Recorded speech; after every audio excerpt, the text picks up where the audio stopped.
As you can see, we're out here in the Baltic Sea in the Gulf of Finland. Lots of undersea cables going between the various countries.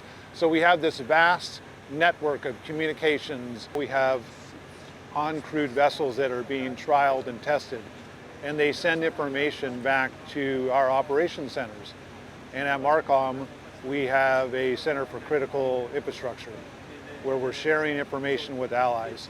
So if there's a ship that's transiting the Baltic Sea and we believe that there might be some suspicious activity, maybe they're doing something that's a little bit off or a little bit unusual, we can get information, we can share information with our allies, and through that network that we've created, we can have one of our allies, one of our maritime task groups, some ship or aircraft will go out and check out what's going on and determine if there's any suspicious activity. The end game is deterrence. We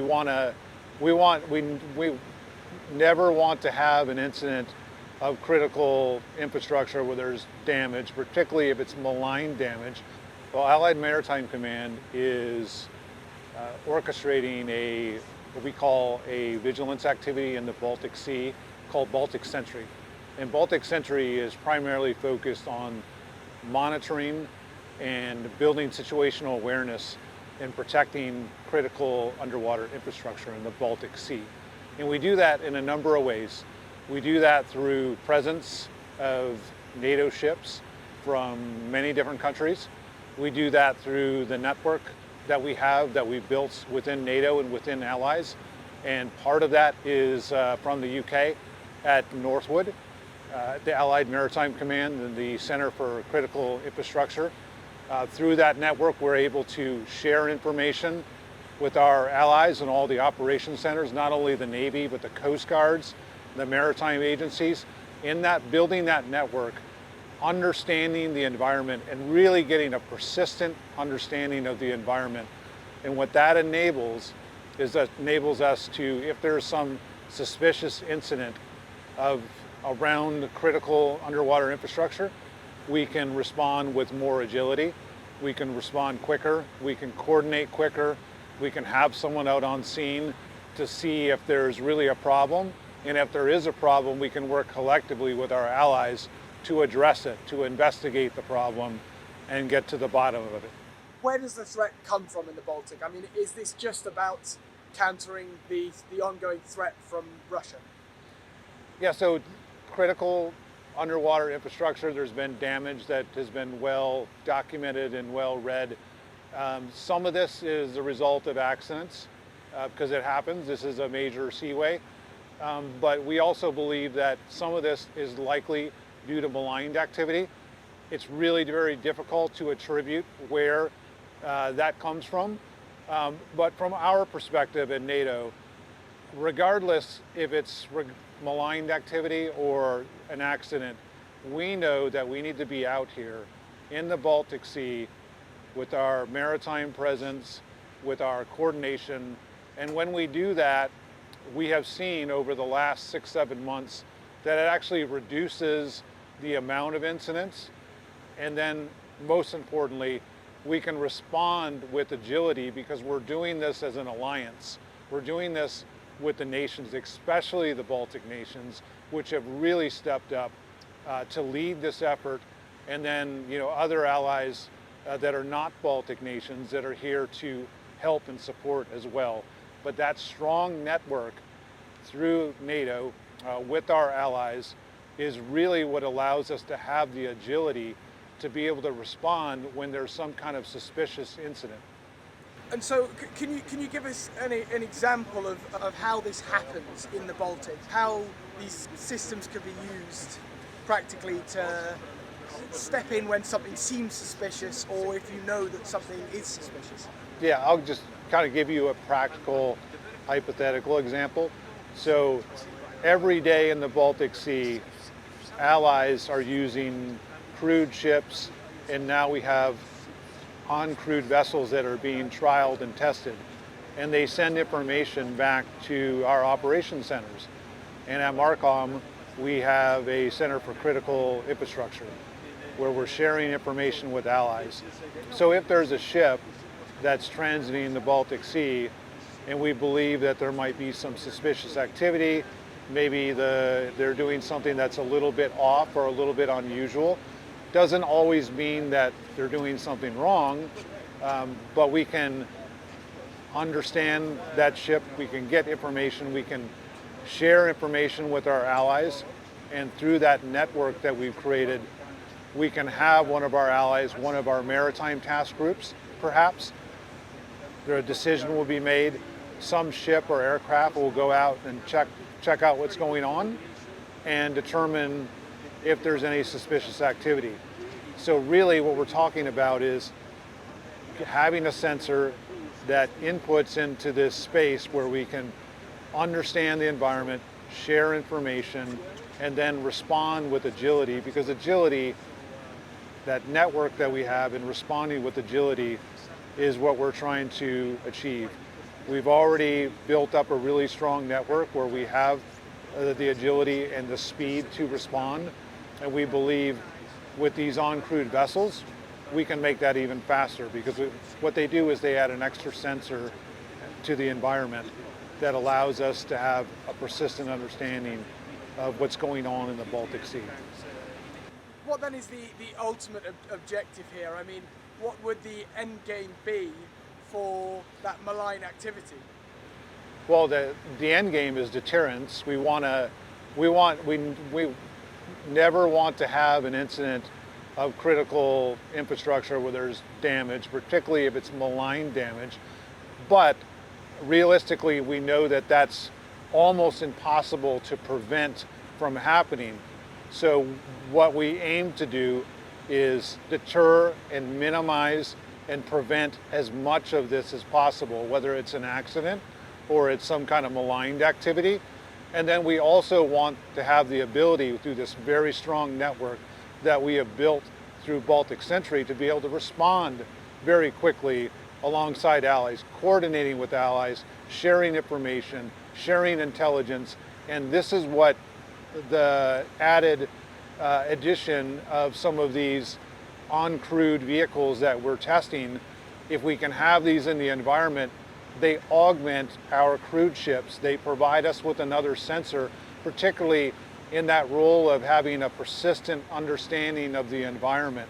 Because we're in the Baltic Sea, when we say persistent understanding, it means that this is a dynamic environment. It's changing all the time.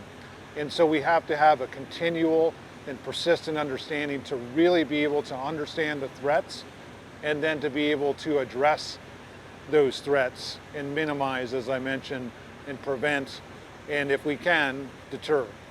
And what makes the Baltic such a crucial area for malign actors and those accidents that can happen as well? Well, as you can see, we're out here in the Baltic Sea in the Gulf of Finland, major thoroughfare for maritime shipping. So lots of countries, lots of commerce, lots of undersea cables going between the various countries. So we have this vast network of communications, gas lines, all of the maritime shipping that comes out of this region that's being shipped into this region. So it's an area that requires a lot of collective defense, collective monitoring, and that is really the role of NATO and the role of allies, because we know that we can't do this sort of vigilance activity as one nation. We do it together as an alliance, and therefore we are able to do it more efficiently.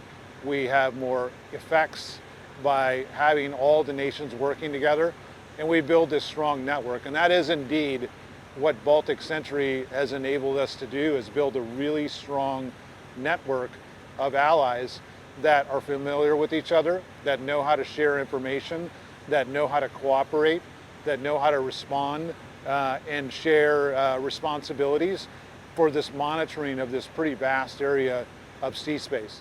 And you talked about deterrence there. How do some of these systems that we're looking at today, how do they create deterrence in the Baltic for any malign actors? Yeah, that's a great question. So you have surface ships, you have crewed ships and assets, and for the uncrewed assets, if you have an asset that's guarding the straits, what that'll do is it's another sensor, and it's a really good sensor that provides us additional surveillance, and ultimately what it provides us is that persistent understanding of the environment that we want to try to achieve. And by having that persistent understanding of the environment, it allows us to coordinate quicker, it allows us to share information quicker, and ultimately it allows us to respond quicker or deter potential incidents of critical underwater infrastructure damage. And that is what gives us the deterrence.